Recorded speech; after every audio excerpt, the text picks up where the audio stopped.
రామ చక్కని సీతకి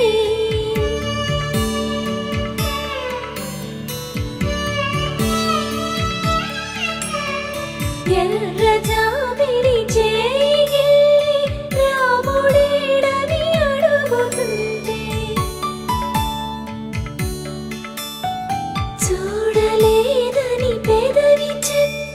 చెప్పలేమని కనులు చెప్పే నల్ల పూసై